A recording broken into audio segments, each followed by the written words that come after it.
Dear students, first year, Assalamu alaikum. Our today's lesson is Wasteland. It is a very interesting essay. I'll give you a background of it, of the writer, and then start explaining further to you. This is Unit 8, Wasteland. Now, it has been written by Maria Maines.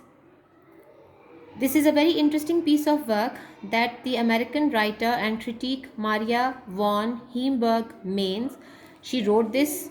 This is about pollution and how we are ruining our own earth, something that was supposed to be our home, our protection, but we are ruining it by littering it, by making it dirty. She is known for her caustic but insightful observation of American life.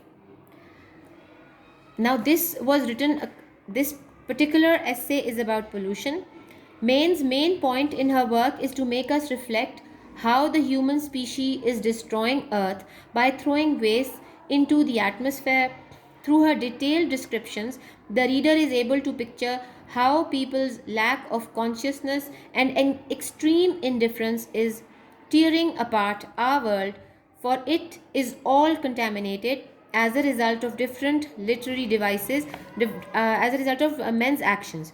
The author uses different literary devices such as repetition and questioning to emphasize on how is it that people throw waste with no consideration and morality. Furthermore, Maria Maines uses similes to portray the impact of contamination. Now, I'll first read the lesson to you, then explain it further with the help of its summary, explanation, the meanings, and Urdu translation. Cans, carafe, polybags. Now, these we know are basically ruining our world. Glinting on the verges of a million miles of roadways, lying in scrub, grass, dirt, leaves, sand, mud, but never hidden, shining in the sun or picked by moon or the beams of headlights at night, washed by rain or flattened by wheels, but never dulled, never buried, never destroyed. Here is the mark of savages, the testament of wasters, the stain of prosperity. Now, this first paragraph is giving us a complete explanation into the hurt that this writer is feeling when she notices the filth, the dirt around our cities and towns and even villages now. When I came to school this morning, it had probably rained the whole night and in the early hours. But you know what I saw on the roads was filth, was plastic bags, the littering, the loitering that we do during the day. We throw wrappers on the floor and they were all scattered because of the rain and they were even stopping the drainage. Who are these men who defile the grassy borders of our roads and lanes, who pollute our ponds, who spoil the purity of our ocean beaches with the empty vessels of their thirst? Who are the men who make these vessels in millions and then say, drink and discard? What society is this that can afford to cast away a million tons of metal and to make of wild and fruitful land a garbage heap? What manner of men and women need 30 feet of steel and 200 horsepower to take them singly to their small destinations? Who demand that what they eat is wrapped so that forests are cut down to make the paper that is thrown away, and what they smoke and chew is sealed so that the sealers can be tossed in gutters and caught in twigs and grass. Now, she has written it in such a beautiful way. She is explaining that the trees, the beautiful trees that we are cutting down just to make paper, and that paper also to wrap the food items that we are eating, and again we throw away this wrapped paper. What are we doing? Atrocities to the earth which is making us live, which helps us and gives us so much. What kind of men can afford to make the streets of their towns and cities hideous with neon at night, and their roadways hideous with signs by day, wasting beauty? Who leave the carcasses of cars to rot in heaps, who spill their trash into ravines and make smoking mountains of refuse for the town's rats? What manner of men choke off the life in rivers, streams, and lakes with the waste of their produce, making poison of water?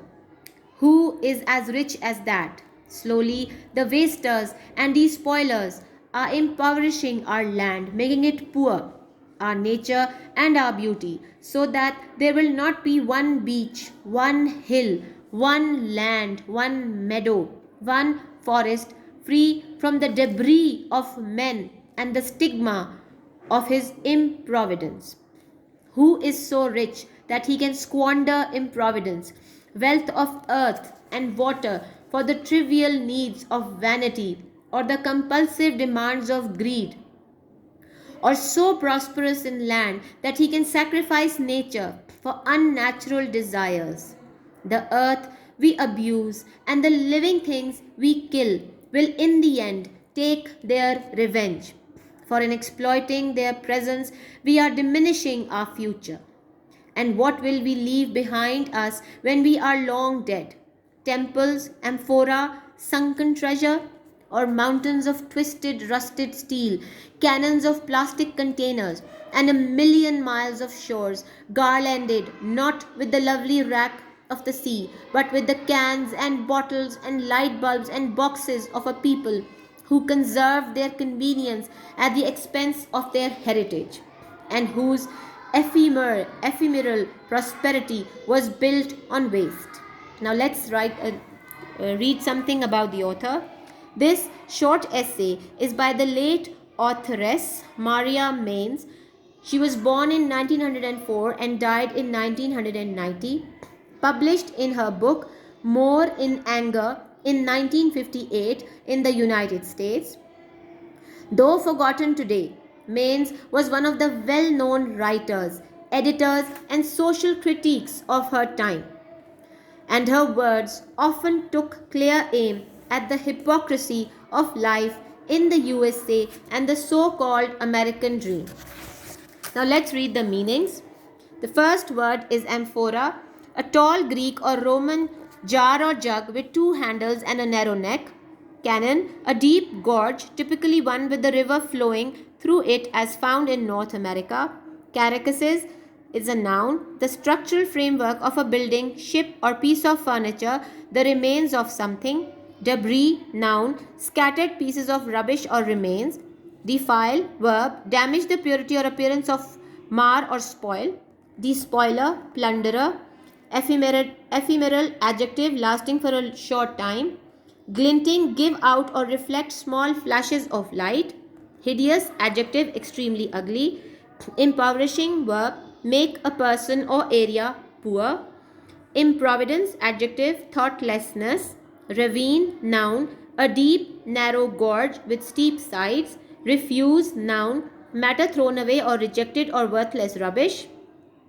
Sealers, noun, a device or substance used to seal something.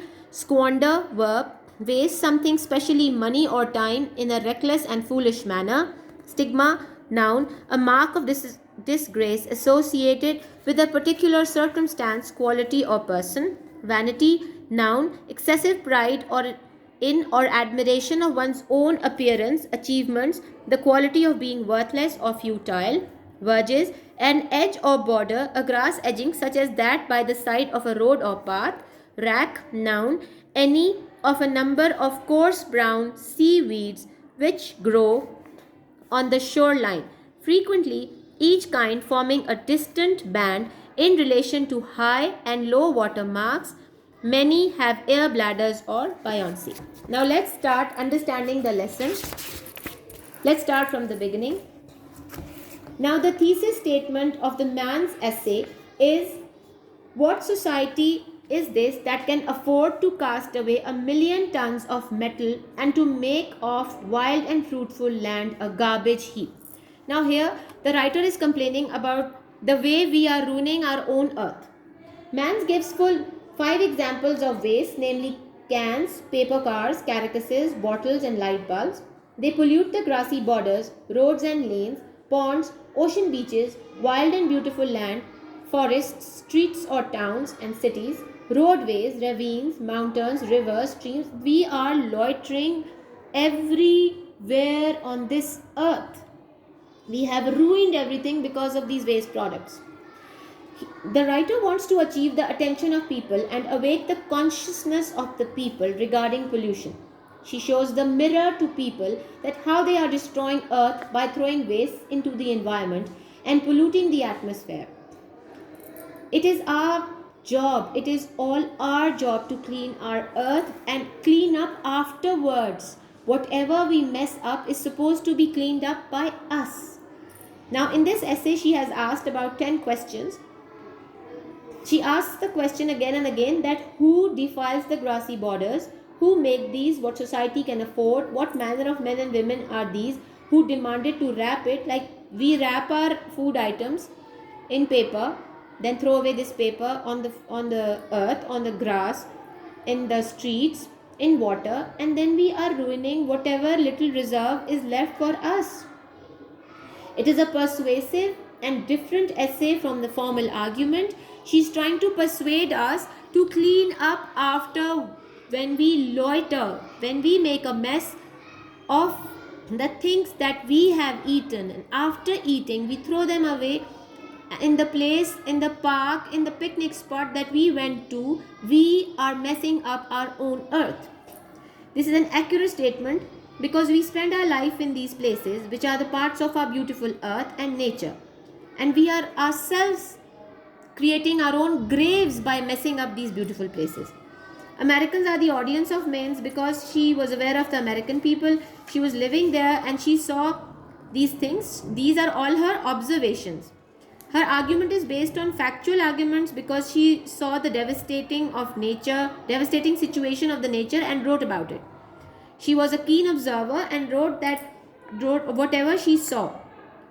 It is a very factual essay because she wrote about those problems which we are facing even today. Still, in fact, they have increased. There is no decrease in these problems. They are increasing day by day. These are the dangers that are going to ruin us. Our earth is going to become barren because we are not taking care of all the reserves, all the benefits that Allah has bestowed upon us, and we are ruining all of them.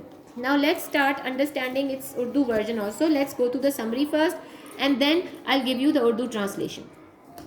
The essay Wasteland is about pollution. Now the main idea is pollution.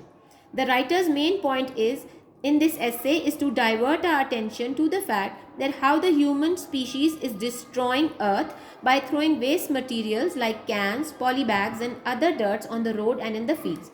Thus, they are destroying the atmosphere. Who are these people who defile grassy borders and our roads, pollute our ponds? Have they come from another planet and spoil the purity of our oceans and beaches? We have changed our wild and fruitful land into a garbage heap. What kind of men and women are those who do not dispose of the garbage properly?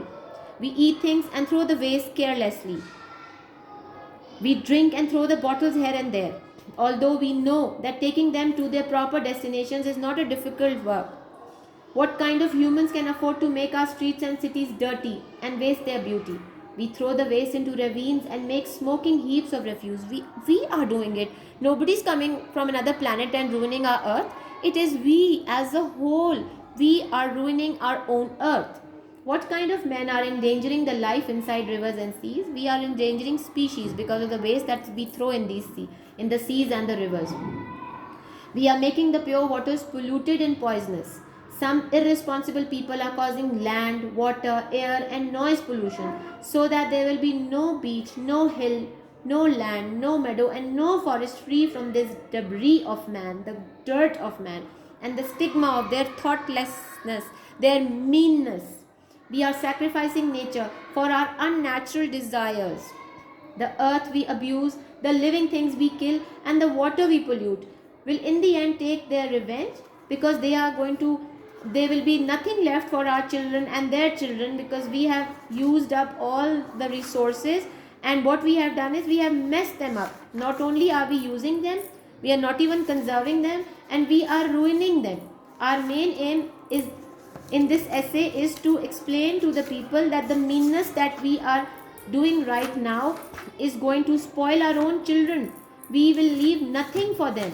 We are being mean. We are being selfish. Our selfishness is ruining everything, is spoiling everything. We are supposed to take care of our earth and conserve energy and clean up. Let's start reading the translation. Can, بالٹیاں، شیشے کی سراہی اور plastic کے تھیلے جو لاکھوں میل کی سڑکوں کے کنارے پڑے ہوتے ہیں، جو کہ کوڑے کرکٹ میں پڑے ہوتے ہیں، گھاس، گند، پتے، ریت، کیچڑ، لیکن چھپتے نہیں، دھوپ میں چمکتے ہوئے چاند کی روشنی یا گاڑیوں کی روشنیوں میں رات کے وقت چمکتے ہوئے بارش سے دھل جاتے ہیں یا پہیوں کے نیچے آ جاتے ہیں، مگر نہ وہ مدھم پڑ جاتے ہیں، نہ دفن ہوتے ہیں اور نہ تباہ ہوتے ہیں۔ یہ درندوں اور غیر مہذب لوگوں کی نشانی ہے، یہ ضائع کرنے والوں کا منشور اور خوشحالی پر ایک داغ ہے۔ یہ کون لوگ ہیں جو ہماری سڑکوں اور گلیوں کے سبز کناروں کی حسن کو نقصان پہنچاتے ہیں، جو ہمارے تالابوں کو آلودہ کر دیتے ہیں، جو ہمارے سمندروں کے ساحلوں کی صفائی کو اپنے پیاس کی خالی پیالوں سے خراب کرتے ہیں؟ یہ کون لوگ ہیں جو ان برتنوں کو لاکھوں کی تعداد میں بناتے ہیں اور پھر کہتے ہیں پیو اور پھینک دو؟ یہ کون سا معاشرہ ہے جو لاکھوں ٹن دھات کو پھینکنا برداشت کر سکتا ہے اور سرسبز و شاداب اور کارآمد زمین کو غلاظت کے ڈھیر میں تبدیل کرتا ہے؟ کس قسم کے مرد عورتوں کو ان چیزوں کو ٹھکانے لگانے کے لیے 70 فٹ سٹیل اور 200 ہارس پاور کی ضرورت ہوتی ہے؟ کون یہ مطالبہ کرتا ہے کہ وہ جو کچھ کھاتے ہیں اس کو لپیٹنے کے لیے جنگل کاٹ کر کاغذ بنایا جائے جسے وہ پھینکتے، اور جو کچھ وہ پیتے ہیں اور چباتے ہیں ان کو بند کیا جاتا ہے تاکہ بند کرنے والوں کو نالیوں میں گرا دیا جائے اور ٹہنیوں اور گھاس میں جکڑ لیا جائے؟ کس قسم کے لوگ ہیں جو اپنے قصبوں اور شہروں کی گلیوں کو رات کو اتنا بدصورت بناتے ہیں اور متحمل ہو سکتے ہیں؟ ایسے لوگ ہم مان ہی نہیں سکتے کہ ہم میں سے ہیں، لیکن ہیں، اور دن کے وقت اپنے راستوں کی خوبصورتی ختم کرنے والے نشانوں سے خراب کر سکتے ہیں۔ کون کاروں کے ڈھانچوں کو غلاظت کے ڈھیروں میں خراب ہوتے پھینکتا ہے؟ کون شہر کے چوہوں کے لیے غلاظت کے انبار لگانے کے لیے گندگیاں گٹروں کی طرف بہاتا ہے؟ کس قسم کے لوگ اپنے کوڑے کرکٹ کے ذریعے پانی کو زہریلا بنا کر دریاؤں، ندی نالوں اور تالابوں کے اندر موجود زندگی کو مٹا دیتے ہیں؟ کون اتنی استطاعت رکھتا ہے؟ گندگی پھیلانے والے لوگ ہماری زمین، فطرت اور ہمارے حسن کو خراب کر رہے ہیں تاکہ کوئی بھی ایک ساحل، ایک پہاڑ، ایک زمین اور ایک چراگاہ اور ایک جنگل انسان کے فاضل مادوں اور بے پرواہی کے دھبے سے آزاد نہ رہے۔ کون یہ استطاعت رکھتا ہے کہ وہ بے پرواہی، دنیا کی دولت اور پانی اپنے لازمی لالچ اور بےہودگی کی معمولی ضروریات کے لیے قربان کرے؟ یا کون اتنا خوشحال ہے کہ وہ فطرت کو غیر فطری خواہشات کے لیے قربان کرے؟ یہ زمین جس کو ہم آلودہ کرتے ہیں اور جاندار چیزیں جن کو ہم ہلاک کرتے ہیں، آخر کار اپنا بدلہ لیں گے، کیونکہ ان کے وجود سے غلط فائدہ لینے میں ہم اپنا ہی مستقبل برباد کر رہے ہیں۔ اور مرنے کے بعد ہم اپنے پیچھے کیا چھوڑیں گے؟ مندر، 2 دستہ سراہی، یا دھنسا ہوا خزانہ، یا مڑے ہوئے اور زنگ آلود سٹیل کے پہاڑ، پلاسٹک کے کنٹینر کے گہرے گڑھے اور لاکھوں میلوں پر مشتمل ساحل جو کہ سمندر کائی سے مزین نہیں بلکہ لوگوں کی کین، بوتلوں اور روشنی کے بلبلوں اور صندوقوں سے سجا ہوگا، جنہوں نے اپنے ورثے کی قیمت پر اپنی آرام کی حفاظت کی اور جن کی جلد ختم ہونے والی خوشحالی کی بنیاد غلاظت پر رکھی گئی ہے۔ ہماری سیلفشنس ہمیں خود برباد کر رہی ہے۔ ہم اپنے اس خوبصورت گھر، اس دنیا کو اپنے ہاتھوں سے، اپنی گندگی سے برباد کر رہے ہیں، اور اس مضمون میں ماریا مینز نے ہمیں یہی سمجھانے کی کوشش کی ہے کہ ہم اپنے ہاتھوں سے اپنا خوبصورت گھر برباد نہ کریں، کیونکہ یہ جو بربادی ہے پھر ہم سے سنبھالی نہیں جا رہی۔ صفائی نصف ایمان ہے، اپنا گند خود سنبھالنا ہمارا کام ہے، اور کچرے کا ڈرم اسی لیے رکھا جاتا ہے کہ گند وہاں پھینکا جائے، نہ کہ روڈز پر، گھاس میں، پودوں کو، پارکس کو خراب کیا جائے۔ یہ اللہ کی وہ تمام نعمتیں ہیں جو ہمیں اللہ نے دی ہیں، اور ہم اپنے ہاتھوں سے خراب کر رہے ہیں اور اپنا نقصان کر رہے ہیں۔ انہی سے بیماریاں جڑ پکڑ رہی ہیں، کیونکہ ہم صفائی کا خیال نہیں رکھتے اور حفظان صحت کے طریقوں پر عمل نہیں کرتے، گندگی خود پھیلاتے ہیں اور پھر ارد گرد کی چیزوں کو الزام دیتے ہیں۔ ہم اپنی تباہی کے خود ذمہ دار ہیں۔ I hope you liked the Urdu translation and the explanation of the lesson Wasteland Unit 8 first year. Please like and subscribe our channel, and please share it, and do tell us if you want anything else or any improvement in it. Thank you so much. Have a nice day.